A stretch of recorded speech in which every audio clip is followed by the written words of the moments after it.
इसमें 4 बिल्डर्स की कोटेशंस हैं। चारों पार्टीज ठीक हैं। आपसे देखिए, मैं रात को 10 बजे तक ऑफिस में रहूंगा। आप फैसला कर लीजिए और मुझे फोन पे बताइए। अच्छा, मुझे कोर्ट पहुंचना है, मैं चलता हूं। बस 1 मिनट, मैंने मिन्नी को भी बुलवाया है। लो, वो भी आ गई।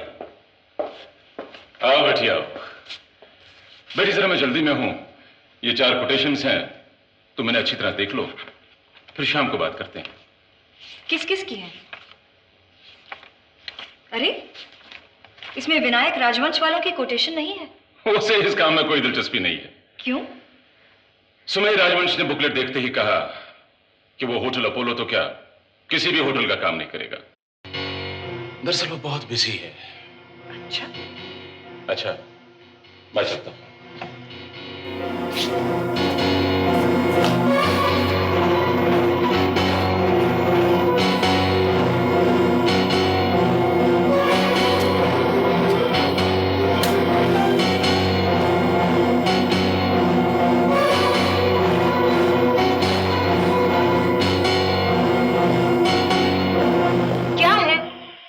के बाद कमरे में घुस आते हो, इडियट।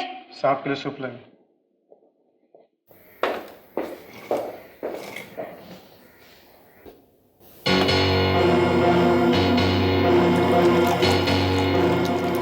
Stop this!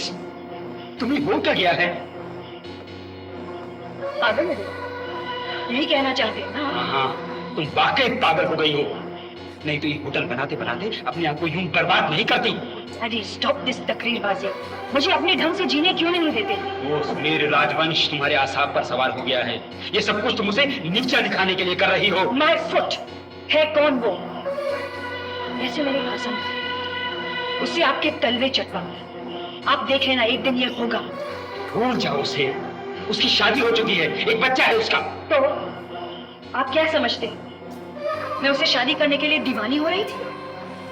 हाँ, हो रही थी, क्योंकि उसने तुम्हें ठुकराया, इसीलिए तुम ये सब कुछ कर रही हो। ये सिगरेट, ये शराब और ये सब। दादी, आप आराम से नहीं बैठ सकते? मैं आपके किसी मामले में दखल देती हूँ? आप क्यों मेरे जाती मामलों में दखल देते हैं? बोलती जा, बोलती जा, जो तेरे दिल में आता है बोलती जा। काश मैं ख्वाहिश न होता, अपने बाप से इस तरह की बात करने की हिम्मत न करती। अरे आप समझने की कोशिश क्यों नहीं करते हैं? मैं सठिया गया हूँ। बस तुम एक समझदार बच्ची को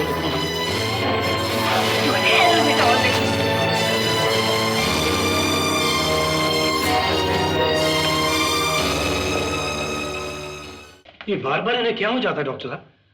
अब तबीयत कैसी है? बस अभी अभी होश में आई है। डोंट वरी, मैं भी चेक करता हूं। आदित्य, देखो बेटी, ये अकेली पड़ी रहती है, इसलिए सोचती रहती है। अगर तुम मां के साथ कुछ ज्यादा वक्त गुजारो तो शायद ये ठीक हो जाए। लेकिन लाला जी, मैं समझता हूं काम की वजह से तुम ही मजबूर हो, लेकिन देखिए इस वक्त तो इनकी तबीयत ठीक है। आज सुबह की ईसीजी की रिपोर्ट भी ठीक है।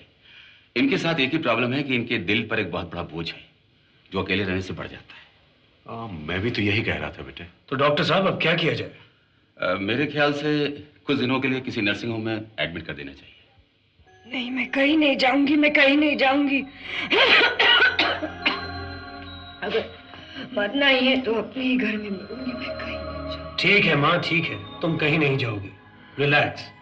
इतना सोचती हो ना, इसीलिए ये सब कुछ होता है। क्या करूं? काश ये मेरे बस में होता। आहा, वाह, सचमुच बहुत ही सुंदर बना है माँ। मैं तो अभी से इसमें अपने फूल जैसे, चांद जैसे पोते को देख रही हूँ। अच्छा, पोता? आपको कैसे मालूम पोता ही होगा? पोती भी तो हो सकती है। तुम्हारे चाल से मालूम हो जाता है। भगवान ने भी औरत क्या शय बनाई है। पहले खुद माँ बनने का इंतजार करती है, फिर पोते पोतियों के लिए सपने देखती है। मैं भी कब से ही सपना देख रही हूँ।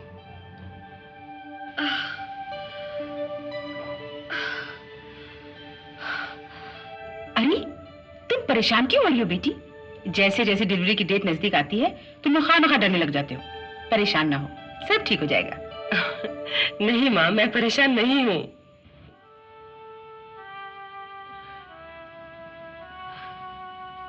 ये इसका वो मैं मैचिंग रिबन लाई थी, वो बाजार से कहीं रख दिया होगा मैंने।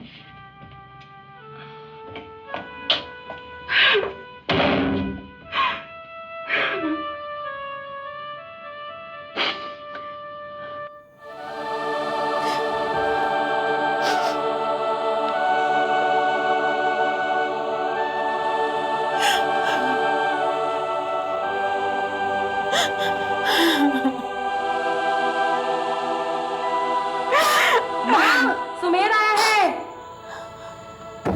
माँ, दरवाजा खोलो।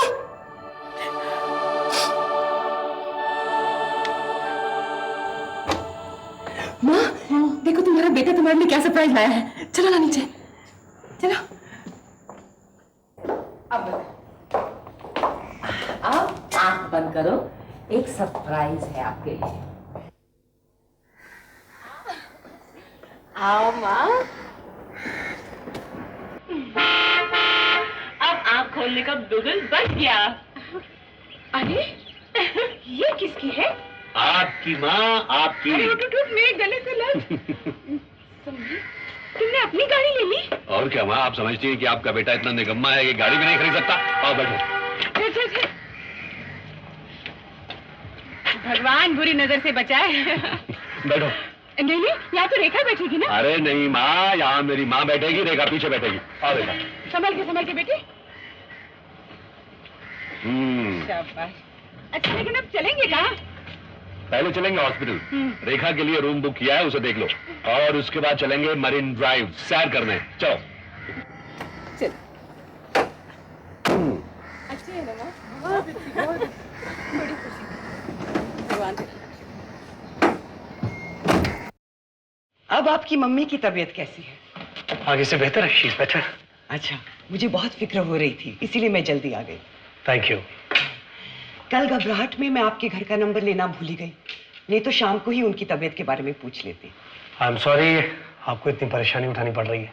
माँ होती है। मेरी माँ तो मुझे तब छोड़ गई जब मैं मुश्किल से 4 साल की थी। इसीलिए जितना वक्त मिले उनके साथ बैठा कीजिए। आप बिल्कुल ठीक कह रही हैं, लेकिन क्या किया जाए, काम इतना फैल गया है कि सर उठाने तक की फुर्सत नहीं है। Anyway, thank you for your concern. Sorry, मुझे शायद ये नसीहत वाला अंदाज नहीं अपनाना चाहिए था। नहीं, ऐसी कोई बात नहीं। आप पेपर्स ले आई हैं?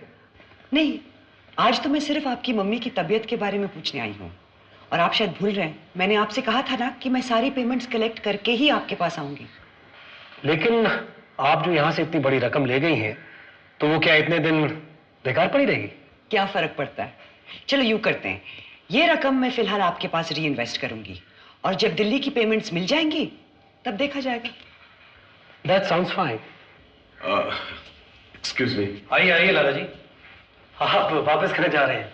मैं तो इन्हें आदि के पास लेके आ रहा था। मैंने सोचा शायद। बैठो बेटे, बैठो। आप मिस गंगाधर?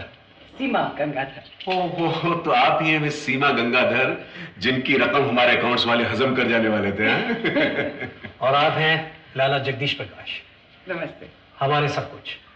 मैं इन्हीं की गोद में पला बड़ा हुआ। इस वक्त मैं जो भी हूं, सब इन्हीं की बदौलत। आपसे मिलकर बहुत खुशी हुई। मुझे भी। लाला जी, ये हमसे जो पेमेंट्स लेके गई थी, उसे दोबारा इन्वेस्ट करना चाहती हैं।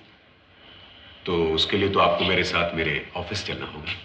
लेकिन इस वक्त वो चेक्स मेरे पास नहीं है। अच्छा, कोई बात नहीं, तब तक बाकी फॉर्मेलिटीज पूरी कर लेंगे।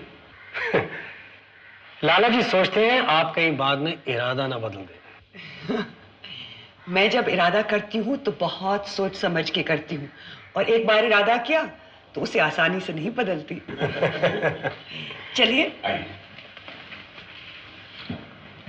अच्छा, जाने से पहले फिर मिलेंगे। वेलकम। यस। दिल्ली डिस्ट्रीब्यूटर्स का? हाँ, दीजिए। हेलो। हाँ जी, हाँ हाँ सुरेंद्र जी, कहिए क्या हाल है? आपका ऑर्डर तो एग्जीक्यूट हो चुका है, बस पहुंचने वाला होगा। हाँ हाँ, मैंने आपसे कहा था चाचा जी के बारे में। क्या हुआ? दिल्ली फिरदौस होटल में थे? हाँ हाँ, वो आई सी। अब क्या पोजीशन है? भाग गए वहां से? अच्छा, okay, thank you, bye. Delhi से भी भाग गया?